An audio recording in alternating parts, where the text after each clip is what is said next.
कभी सोचा है जब जिंदगी एकदम से थम जाए, जब हर रास्ता बंद लगने लगे, तब भी इंसान के अंदर हिम्मत कैसे जिंदा रहती है? आखिर वो कौन सी चीज होती है जो सबसे मुश्किल वक्त में भी उम्मीद बनाए रखती है? ये कहानी है एक ऐसे परिवार की जो समुद्र के बीच में मौत के बिल्कुल सामने खड़ा था, लेकिन उन्होंने हार नहीं मानी, क्योंकि उन्हें यकीन था कि अगर हम सब साथ हैं तो हम किसी से नहीं डरते। मैं हूं शिवांक और आज हम एक ऐसी ही कहानी पढ़ेंगे, क्लास 11th इंग्लिश का chapter number 2, we are not afraid to die if we can all be together. चलिए शुरू करते हैं। The adventurous journey begins.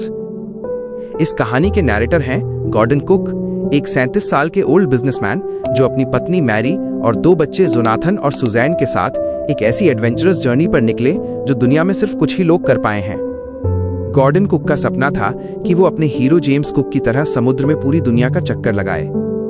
ये सफर 1,05,000 किलोमीटर का होने वाला था और इसी सपने को लेकर जुलाई 76 में ये लोग अपनी शिप की मदद से इंग्लैंड से रवाना होते हैं और अपनी जर्नी की शुरुआत करते हैं। पूरा 1 साल उन्होंने प्लानिंग की थी अपने शिप को पूरी तरीके से रेडी करने के लिए। इन्होंने अपने इस शिप का नाम वेव वॉकर रखा था। ये शिप 23 मीटर तक लंबा था और इसका वजन 30 टन था। ये सभी लोग काफी ज्यादा कॉन्फिडेंट थे, एक्साइटेड थे अपनी इस जर्नी के लिए, पर इन्हें क्या पता था कि इनकी जिंदगी की सबसे खतरनाक और मुश्किल घड़ियां इनका इंतजार कर रही थीं। पहला चरण केप टाउन तक। सब कुछ ठीक चल रहा था। अटलांटिक ओशियन, अफ्रीका से होकर केप टाउन तक का सफर बिल्कुल स्मूथली पूरा हुआ। लेकिन असली इम्तिहान अब शुरू होने वाला था, जब इन्होंने सदर्न इंडियन ओशियन की तरफ रुख किया, जहां दुनिया के सबसे खतरनाक स्टॉर्म और वेव समुद्र को रूल करते हैं। इनके साथ 2 क्रू मेंबर्स भी थे, लैरी और हर्ब्स, जो इस जर्नी में मदद कर रहे थे। तूफान का कहर।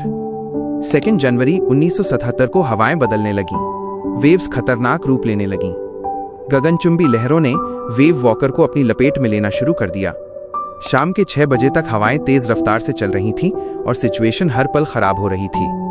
उन्हें दूर दूर तक सिर्फ एक खतरनाक ऊंचा नीचा समंदर दिखाई दे रहा था। हर लहर के साथ उनकी बोट आसमान तक उछलती। हवा का शोर कानों को फाड़ रहा था और पानी की बौछार इतनी तेज थी कि कुछ दिखाई नहीं दे रहा था। फिर अचानक आसमान बिल्कुल काला हो गया। नैरेटर और उसकी फैमिली ने डिसाइड किया कि वो इस मुसीबत का सामना डटकर करेंगे, क्योंकि लौटने का कोई ऑप्शन नहीं था। रात होते होते तूफान अपनी चरम सीमा पर था। एक भयानक धमक ने सबको हिला दिया। नैरेटर का सर सीधा व्हील से टकराया और उन्हें लगा कि जैसे वो बोट से उड़कर समुद्र की गहरी ठंडी लहरों में गिर गए हैं। एक पल के लिए तो उन्हें लगा कि सब खत्म, लेकिन कहते हैं ना, हिम्मत करने वालों की हार नहीं होती। अचानक उनका सर पानी से बाहर निकलता है। कुछ ही दूर वेव वॉकर था, लेकिन ऑलमोस्ट पलट चुका था। लेकिन उनकी किस्मत अच्छी थी कि एक लहर ने उसे धक्का देकर सीधा कर दिया।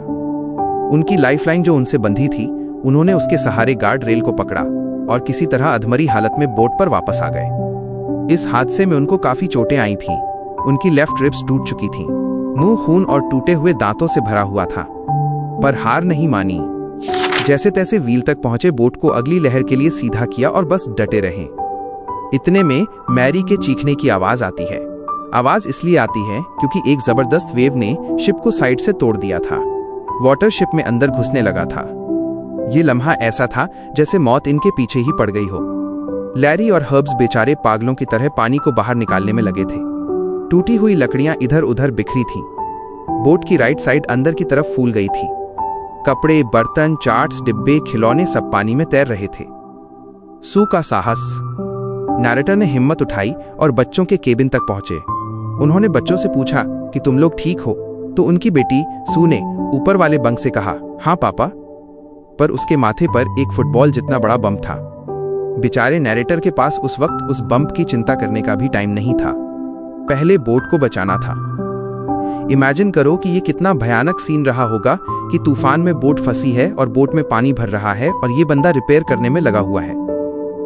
लेकिन एक और प्रॉब्लम थी कि जो इलेक्ट्रिक पंप था वो शॉर्ट सर्किट होने की वजह से खराब हो गया था।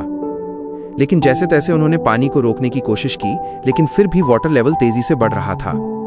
तभी उन्हें याद आया कि चार्ट रूम के फ्लोर के नीचे एक स्पेयर इलेक्ट्रिक पंप है। भगवान का नाम लेकर कनेक्ट किया and guess what, yes it work. वो चल पड़ा एंड फाइनली नैरेटर ने थोड़ी चैन की सांस ली। पूरी रात पंपिंग, स्टीयरिंग, रिपेयरिंग और रेडियो पर कॉल्स भेजते हुए निकल गई, लेकिन कोई जवाब नहीं मिला। और मिलता भी कैसे, दुनिया के ऐसे कोने में जो थे। सू का सिर बुरी तरीके से सूज गया था। उसकी आंखें काली पड़ चुकी थीं और उसके हाथ पर भी एक गहरा कट था। जब नैरेटर ने सुबह उससे पूछा कि तुमने अपनी चोटों के बारे में पहले क्यों नहीं बताया, तो पता है उस नन्ही सी जान ने क्या कहा कि मैं आपको परेशान करना नहीं चाहती थी, क्योंकि जब आप हम सबको बचाने की कोशिश कर रहे थे। सोच के देखो, एक 7 साल की बच्ची की क्या ही हिम्मत रही होगी। और फिर उनका 6 साल का बेटा जोनाथन, उसने पूछा कि डैडी क्या हम मरने वाले हैं? तो नैरेटर ने उसे दिलासा देने की कोशिश की, पर उस बच्चे ने जो कहा वो सुनकर उस बाप का सीना गर्व से फूल गया। उसने कहा, हम मरने से नहीं डरते अगर हम सब साथ हैं। We are not afraid to die if we can all be together. ये लाइन सिर्फ एक लाइन नहीं है, बल्कि इस पूरे सफर की स्पिरिट थी जो इस फैमिली को जिंदा रख रही थी। नैरेटर के पास कहने को कुछ नहीं बचा था। अब तो समुद्र से लड़ना ही था, चाहे कुछ भी हो जाए, क्योंकि अब लड़ाई सिर्फ खुद को बचाने की नहीं थी, बल्कि अपने फैमिली को बचाने की थी। आखिरी उम्मीद, इल एम्स्टरडैम। अगले 15 घंटे वेव वॉकर तूफान से जूझता रहा, लेकिन अब बोट इतनी कमजोर हो चुकी थी कि ऑस्ट्रेलिया तक पहुंचना लगभग इम्पॉसिबल था। नैरेटर ने फिर से चार्ट देखे।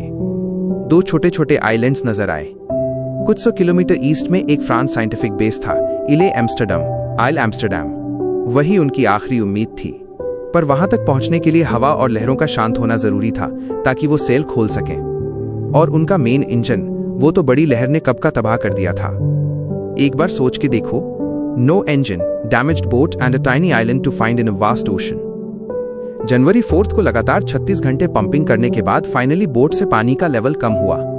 अब वो थोड़ा सेल खोल सकते थे।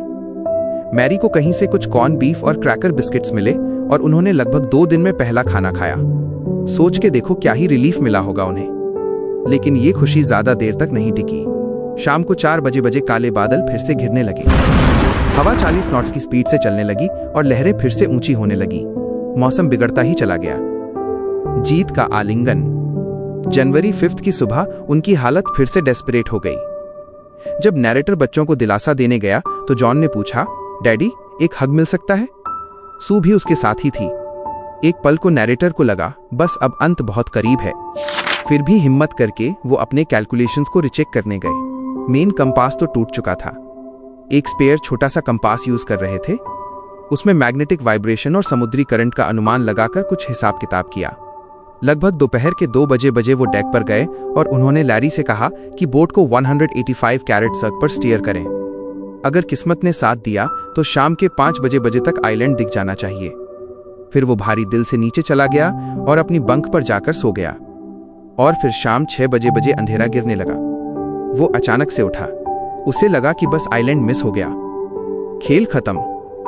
तभी जोनाथन आता है और वो फिर से कहता है कि क्या मुझे एक हग मिल सकता है?